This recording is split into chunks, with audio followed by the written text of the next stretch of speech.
Okay बच्चों, rate of reaction हम discuss कर रहे थे यस्टरडे, उसी को आज कंटिन्यू करते हैं। मैंने ऑर्डर थोड़ा क्विकली कल आखिर में जाके कराया था, मैं उसको तो दोबारा जरा तसल्ली से कराता हूँ और फिर उसके ऊपर क्वेश्चंस करते हैं। देखो बच्चों, फॉर एग्जांपल ऑर्डर क्या है आमना बता सकते हैं?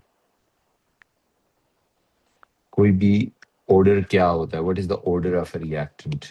ये उसकी पावर होती है जो रेट, या it is the power to which reactant concentration is rate in the rate equation.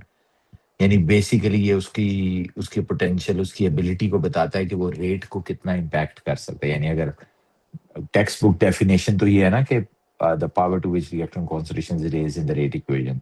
Normally understanding के लिए ये है कि किसी रिएक्शन के रेट को कोई भी कितना इम्पैक्ट कर सकता है, वो डिपेंड करता है उस रिएक्टेंट की पावर के ऊपर। हर रिएक्टेंट रेट कॉन्सेंट्रेशन बढ़ाने से रेट बढ़ता है, रिएक्टेंट कॉन्सेंट्रेशन बढ़ाने से ये जरूरी नहीं है, ये जरूरी नहीं है। इट डिपेंड्स कि उसका ऑर्डर क्या है, वो उस हिसाब से इम्पैक्ट करता है। That's the point. ठीक है, फिर मैंने आपको बताया कि किसी भी रिएक्टेंट के ऑर्डर को डिटरमिन कैसे करना है, हाउ टू डिटरमिन। मुझे कैसे पता चलेगा कि इस रिएक्टेंट का इस रिएक्शन में क्या ऑर्डर है? आप कहते हैं जी उसके लिए आप एक्सपेरिमेंट कर सकते हैं। या क्या कांस्टेंट रहता है? हम कहते हैं कांस्टेंट तो नहीं रहता। सल्फ्यूरिक एसिड अगर किसी एक रिएक्टेंट में फर्स्ट ऑर्डर है तो किसी और में सेकंड हो सकता है, किसी और में जीरो हो सकता है। So it's not always the same. आप कहते हैं जी किसी एक पर्टिकुलर रिएक्टेंट में उस वक्त उस रिएक्टेंट का क्या ऑर्डर है? हम कहते हैं जी वो एक्सपेरिमेंट करके हम बता सकते हैं। मैंने कल उस एक्सपेरिमेंट के बारे में ब्रीफ सा आपको बताया। मैंने बताया कि लेट से हमारे पास एक जनरल रिएक्शन है ए प्लस बी प्लस सी। हमें किसी ने कहा एक रिएक्शन, उसमें 3 रिएक्टेंट्स हैं जिनका जनरल सिंबल हमने असाइन कर लिया ए बी सी। आपको टास्क दे दिया कि आज का आपका टास्क ये है कि आपने ये बताना है कि during this reaction how A is, what is the order of A, what is the order of B and what is the order of C. यानी how the A impacts the rate, how the B impacts the rate and how C impacts the rate. आप कहते हैं जी इसके लिए मैं करूंगा एक experiment और उसका डेटा कलेक्ट करूंगा।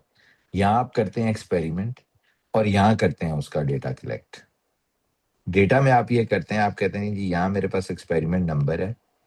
मैंने पहले उसमें एक्सपेरिमेंट नंबर 1 में ए की कॉन्सेंट्रेशन ली 0.10, बी की भी कोई नंबर ले सकता हूँ लेकिन छोटी वैल्यू लेते हैं लैब के अंदर 0.10, और सी की भी 0.10, और इन तीनों को मिक्स किया, स्टॉप वॉच ऑन की और इस रिएक्शन का रेट मेजर कर दिया, जिसकी यूनिट मैंने यहां लिख दी। रेट की यूनिट क्या है? मोल पर डीएम क्यूब पर सेकेंड।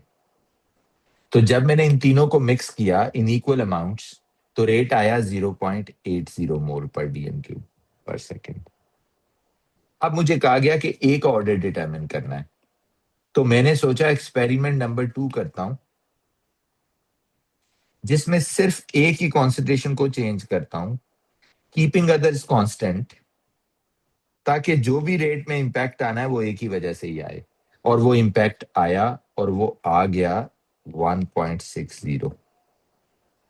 अब ये तो मुझे पता चल गया कि ए यहाँ पे जीरो ऑर्डर नहीं है, लेकिन ये देखने के लिए कि कितना चेंज से कितना चेंज आया, मैंने मैथ्स यूज की। और वो मैथ्स में मैंने आपको बताया कि C1/C2 R2 ओवर R1 कर देना। यानी चेंज इन बड़ी वैल्यू को ऊपर रख सकते हैं, 0.1 over 0.2, 0.2 over 0.1, 1.6 over 0.2, 0.8। This tells you 2 is equal to 2 के चेंज इन कॉन्सेंट्रेशन डबल था और रेट भी डबल हो गया। बट ये चीज आपको वर्ड्स में लिखनी है, आपको यूं नहीं लिखनी। एग्जामिनर को ये बताना है from experiment number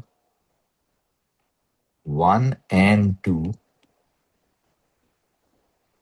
it is found increase in concentration या doubling concentration of A keeping others constant is same as increase in rate. Hence इस बेस पे मैंने ये डिसाइड किया, hence order with respect to A is 1.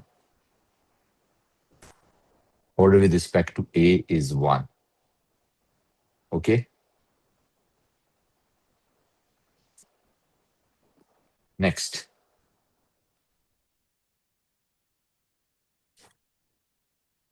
अब आपको कहा गया अच्छा ए का तो ऑर्डर पता चल गया, बी का डिटरमिन करना है, तो आपको कहा मुझे एक और एक्सपेरिमेंट करना पड़ेगा जिसमें आप मुझे सिर्फ बी की कॉन्सेंट्रेशन चेंज करनी है, ए और उसको कांस्टेंट रखना है। यानी इसको वापस 0.1 कर दें, इसको वैसे ही 0.1 रखना है, इसको डबल कर देते हैं।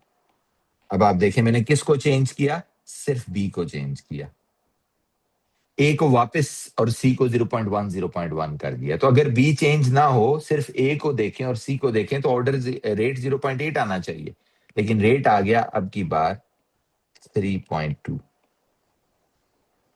सो फिर बी की कॉन्स्टिट्यूशन चेंज करने से रेट चेंज हुआ, ये भी पता चल गया कि जीरो नहीं है। तो फ्रॉम एक्सपेरिमेंट नंबर, अब देखें कौन से दो experiment, 1 and 3, not 2 and 3, 1 and 3। 1 and 3 में क्या हुआ, 0.2 over 0.1 C2 over C1 है, और R2 over R1 जो है वो क्या है, 3.2 over 0.8। ये मैथ्स है, ये आपको एग्जामिनर को नहीं दिखानी है, अपने लिए करनी है। अब आपने कहा हाँ ये देखें कॉन्सेंट्रेशन का चेंज डबल है लेकिन रेट का चेंज क्वाड्रुपल है, तो यहां से समझ आ गया कि ऑर्डर 2 है। तो आप कह रहे हैं from experiment number 1 and 3 the change in concentration, यानी the concentration of B doubled,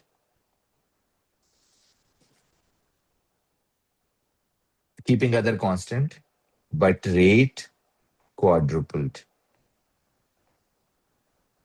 Hence, order with respect to B is 2.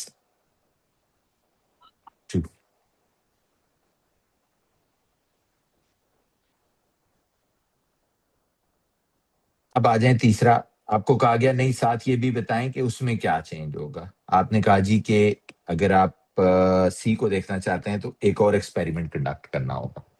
उस एक्सपेरिमेंट में मुझे ए और बी को वापस कांस्टेंट करना होगा 0.1, जो इनिशियल वैल्यूज थे 1 वाले, ताकि वो दोनों रेट को इंपैक्ट ना करें, और सिर्फ इसको मुझे डबल करना होगा।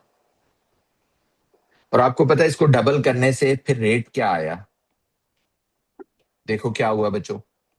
आप कह रहे हैं जी कॉन्सेंट्रेशन तो डबल हो गई है, रेट को क्या हुआ, रेट को तो कोई चेंज ही नहीं आया। तो आपने कहा जी ये तो C2 ओवर C1 भी करने की जरूरत नहीं है, बस सीधा लिख दूंगा कि from experiment number 1 and 4 doubling or changing the concentration has not produced any change in the rate.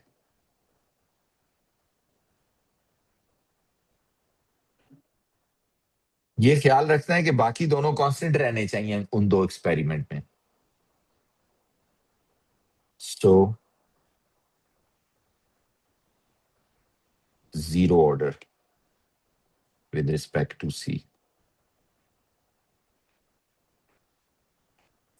ये आ गया जी। सो इस तरह आपको तीनों के ऑर्डर डिटरमिन करने होंगे। Once you have the orders, फिर वो आगे कहते हैं okay right rate equation. Rate equation सिर्फ आप तभी लिख सकते हैं जब आपके पास सारे ऑर्डर्स हों। अब आपके पास ऑर्डर्स हैं, वो कहता है रेट इक्वेशन लिखते हैं। तो rate equation is equal to what, rate is equal to k A raise to power 1, B raise to power 2 और C raise to power 0। So raise to power 0 वैसे ही 1 हो जाता है, so rate is equal to what, k A raise to power 1 लिखने की जरूरत नहीं है, बी रेज टू पावर 0, तो वो तो सी तो वैसे ही खत्म हो गया, जीरो ऑर्डर आता ही नहीं रेट इक्वेशन में।